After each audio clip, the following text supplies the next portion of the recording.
सभी को। आजकल थायराइड एक कॉमन प्रॉब्लम हो गई है। हमारा लाइफस्टाइल, हमारा स्ट्रेस और हमारी ईटिंग हैबिट्स, इन सभी का इफेक्ट हमारे हार्मोन सिक्रीशन पर पड़ता है। क्योंकि हार्मोन्स हमारे शरीर के मैसेंजर्स होते हैं, तो बॉडी में अगर कोई भी बदलाव होगा तो उसका पूरा इफेक्ट हमारे हार्मोन सिक्रीशन पर पड़ेगा। हार्मोन्स नॉर्मल से कम या ज़्यादा सिक्रीट होते हैं तो दोनों ही प्रॉब्लम क्रिएट करते हैं। अब बात करते हैं थायराइड होता क्या है। थायराइड एक बटरफ्लाई शेप की ग्लैंड होती है जो कि यहाँ पर हमारी गर्दन में होती है।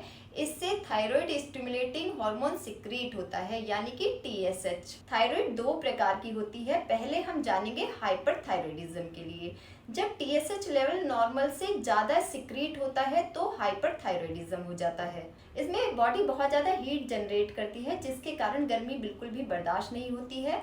मेटाबॉलिक रेट बहुत ज़्यादा बढ़ जाता है, जिससे कि व्यक्ति लीन दिखने लगता है।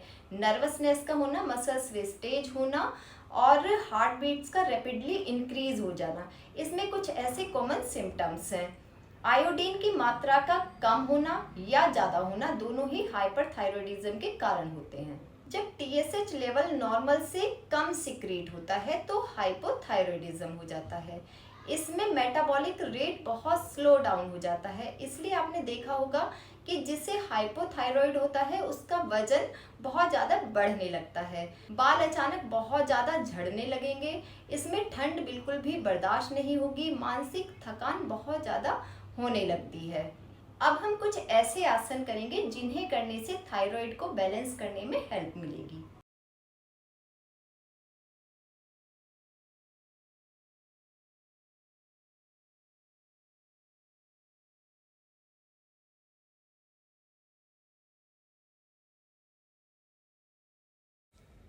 सबसे पहले सीधे लेट जाएं, फिर धीरे धीरे अपने दोनों पैरों को मिलाकर 90 डिग्री पर लेकर आएं और नीचे हाथ का सपोर्ट देते हुए अपने हिप्स को ऊपर की तरफ उठाएं।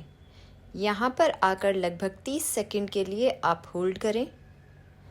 ध्यान रखें, जिन्हें स्पॉन्डिलाइसिस, शोल्डर पेन या फिर सर्वाइकल की समस्या है तो वो इसका अभ्यास ना करें। फिर धीरे धीरे वापस आएं और इसका काउंटर पोज पश्चिमोत्तानासन करें और 10 सेकंड के लिए होल्ड करें। हलासन के लिए सीधे लेट जाएं, फिर धीरे धीरे अपने दोनों पैरों को मिलाकर 90 डिग्री पर लेकर आएं और जैसे सर्वांगासन किया था वैसे ही बनाकर धीरे धीरे दोनों पैरों को पीछे की तरफ लेकर जाएं। फिर यहाँ पर आकर 30 सेकंड के लिए होल्ड करें। हलासन में भी आप ध्यान रखें कि जिन्हें सर्वाइकल है, स्पॉन्डिलाइसिस या शोल्डर पेन रहता है वो इसका अभ्यास ना करें। फिर धीरे धीरे वापस आएं और इसका काउंटर पोज करें पश्चिमोत्तानासन। यहाँ पर आकर आप 10 से 20 सेकंड के लिए होल्ड कर सकते हैं। मत्स्य आसन के लिए सीधे लेट जाएं, फिर अपने हाथों को एल्बो तक नीचे रखें और अपनी गर्दन को उठाते हुए सर को मैट के ऊपर रख लें। यहाँ पर आकर कम से कम 20 से 30 सेकंड के लिए होल्ड करें। शुरू में आप इसे कम से कम 3 से 5 बार रिपीट कर सकते हैं। उष्ट्रासन के लिए अपने घुटनों के ऊपर खड़े हो जाएं, फिर राइट हैंड से अपनी राइट हील को होल्ड करें और लेफ़्ट हैंड से लेफ़्ट हील को होल्ड करें। फिर अपनी गर्दन को पीछे की तरफ लेकर जाएं और ढीला छोड़ दें। यहाँ पर आकर आप कम से कम 20 से 30 सेकंड के लिए होल्ड करें, फिर धीरे धीरे वापस अपनी सामान्य स्थिति में आ जाएं।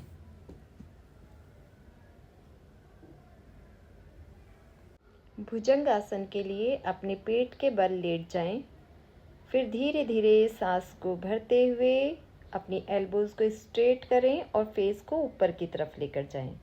यहाँ पर आकर कम से कम 30 सेकंड के लिए होल्ड करें और फिर धीरे धीरे वापस आ जाएं। जब आप इन सभी आसनों का अभ्यास करेंगे तो इससे आपकी थायराइड ग्लैंड स्टिमुलेट होगी। इन सभी आसनों को वही लोग करें जिन्हें सर्वाइकल, स्पॉन्डिलाइसिस और शोल्डर पेन नहीं है। और अगर किसी को इस तरह की कोई समस्या है तो वो सर्वांगासन और हलासन को ना करके बाकी सभी आसन कर सकते हैं। ये वीडियो काफ़ी लंबी हो जाएगी, इसलिए मैं आपको नेक्स्ट वीडियो में बताऊंगी कि ऐसे कौन से फूड आइटम्स हैं जो कि आपको थायराइड में लेना चाहिए और जिन्हें अवॉइड करना चाहिए, और कुछ ऐसे घरेलू उपाय भी आपको बताऊंगी जिन्हें करने से आपको थायराइड में बहुत लाभ मिलेगा। अगर ये वीडियो आपको अच्छी लगी तो प्लीज़ मुझे कमेंट बॉक्स में ज़रूर बताएं। Thank you.